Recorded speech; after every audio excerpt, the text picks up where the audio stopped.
Hi, I'm Burke for Purchase Vault. Are you planning on flying your drone in Norway this summer? Whether you just bought one or have had it for years, this is what you actually need to know before you take off. Drones are sold as consumer electronics. They are not only that, they are also aircraft, and in Norway, the rest of the EU, and most of the world, they are regulated as part of civil aviation. Here is a guide to rules that many recreational drone pilots are unaware of.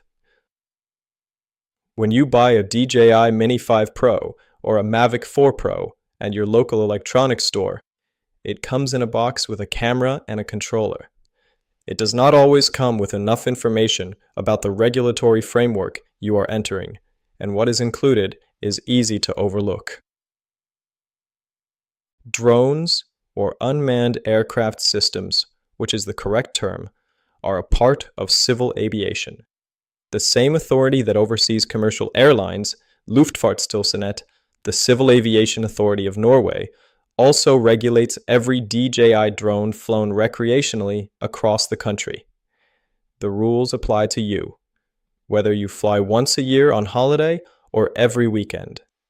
Whether you are Norwegian, visiting from an EU country, or traveling from further afield, the rules differ slightly depending on where you are from. Check the official Norway guidance at caa.no before you fly. The link is in the description.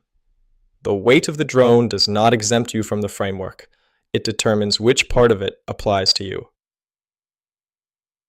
The rules for recreational and light commercial drone flying across Norway and the EU come from EASA, the European Union Aviation Safety Agency, under Regulation EU 2019-947. Norway is not an EU member, but as an EEA country, it has adopted these regulations. The framework is called the Open Category. It covers drones under 25 kilograms flown within visual line of sight.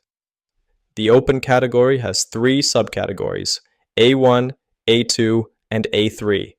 Which one applies depends on 2 things: the class mark of your drone and where you want to fly it. Class marks are the labels C0, C1, C2, C3, C4. You will find them on the drone itself or in its documentation.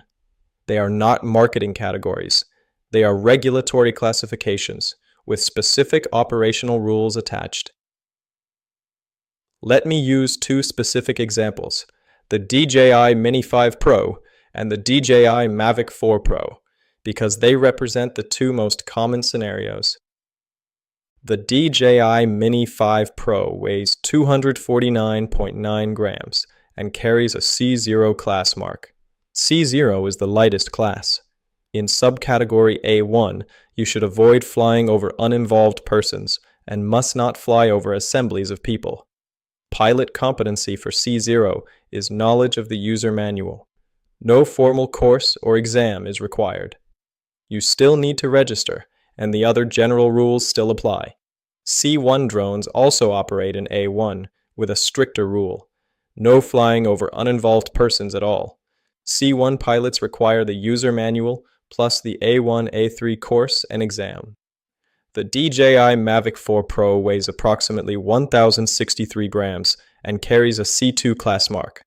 C2 drones operate in subcategory A2. The rules here are more demanding. You must maintain a minimum 30-meter horizontal distance from uninvolved persons, reduced to 5 meters when using the drone's low-speed mode, at maximum 3 meters per second. You need the A1, A3 competency certificate, plus an additional A2 course and exam. And you must apply the 1-to-1 rule. The 1-to-1 rule is worth understanding clearly. The horizontal distance from uninvolved persons cannot be less than the vertical altitude of the drone above ground. If you are flying at 60 meters, you must be at least 60 meters horizontally from any uninvolved person. This is not intuitive, and many recreational pilots have never heard of it. There are 9 general requirements that apply to all open category operations in Norway, regardless of subcategory. 1. Register as a drone operator. In Norway, this is done at flydrone.no, the portal for registration, online course, and exam. If you are already registered in another EASA member state, your registration is valid in Norway. Your operator number must be displayed on the drone. 2. Liability insurance, mandatory for drones over 250 grams. For drones under 250 grams in the open category, insurance is not required, though it is worth considering. Check whether your home insurance policy covers recreational drone use. 3. Complete the online course and exam at flydrone.no for your subcategory. The A1, A3 online course takes a few hours. For A2, additional coursework and a separate exam are required. 4. Maximum altitude 120 meters above ground. 5. Fly within visual line of sight. You must be able to see the drone with your own eyes at all times. 6. No flying over assemblies of people, festivals, sports events, markets, crowds. 7. No dropping of objects. 8. No transport of dangerous goods. 9. Minimum age 16 years to fly alone. Knowing the subcategory rules is not enough. You also need to check the airspace before every flight, and there is a lot more to check than most people realize. Norway has extensive restricted and prohibited zones across many different categories. Do not fly within the large safety zones surrounding airports and heliports unless you have been granted permission by the control tower. As a general rule, flights near airports require an application and approval before you fly. Military areas and national security zones are closed to drone operations. Nature reserves and national parks have specific restrictions. Jotunheimen, Hardangervidda, and the Fjord National Parks all have areas where drone flying is prohibited or restricted to protect wildlife. Areas where airborne photography is forbidden are designated separately. Active accident sites and emergency operations create temporary restrictions and very short notice. The point is, the beautiful location you have chosen for summer, the fjord, the mountain plateau, the coastal island, may sit inside a restricted area you have no reason to suspect exists. Checking the map is not optional. The tool to use is SafeToFly at safetofly.no. It is a map application built specifically for drone pilots in Norway that aggregates restricted zones, controlled airspace, and operational constraints in real time. Before you fly anywhere new, open it first. For pre-flight planning near airports or areas with potential military activity, use IPPC at ippc.no. This is the Avinor Internet Pilot Planning Center, an aeronautical briefing system used by both manned and unmanned aviation in Norway. It shows active NOTAMs, notices to airmen, including temporary airspace restrictions for police operations, search and rescue, and military exercises.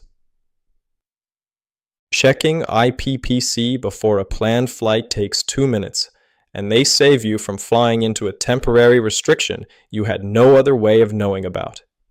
A concrete example, if you open SafeToFly and click on Central Oslo, you will see ENR 102, a permanent restricted area covering most of the city center, including landmarks such as the Opera House, the Royal Castle, Aker Brygge, and the broader downtown area. Flying there without specific authorization is not permitted, regardless of your drone class or subcategory. The consequences are real. You will be fined, your drone will be confiscated, and non-EU visitors have been subjected to EU travel bans for extended periods. One more thing that is often overlooked. Flying a camera drone over people in Norway is subject to GDPR. The Civil Aviation Authority coordinates with Datatilsynet, the Norwegian Data Protection Authority, on this. If you are capturing images or video of identifiable individuals without their knowledge or consent, you may be in breach of privacy law, regardless of whether your flight itself was legal under aviation regulation. Respect people's privacy. This is particularly relevant in populated areas, beaches, and residential neighborhoods in summer. Before your first flight ever, register at flydrone.no if you have not already done so in Norway or another EASA member state.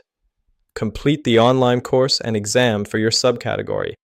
Confirm you have liability insurance if your drone is over 250 grams, and display your operator number on the drone. Before every flight, check SafeToFly for restricted zones at your planned location. Check IPPC for active NOTAMs if you are near controlled airspace or in an area with potential military activity. Confirm weather conditions. Know which subcategory your drone falls under and what the distance rules are. The rules exist for two reasons: ground risk, keeping people, wildlife, and property below safe, and air risk, keeping other airspace users safe. That is what aviation authorities care about. Your own personal risk is your problem. Fly safe and happy flights. Source: CAA Norway, EASA, and more. Links below in the description. Purchase Vault just made it easier to find.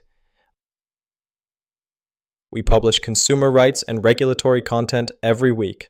The information exists, we just make it easier to find. If that's useful, hit like and subscribe.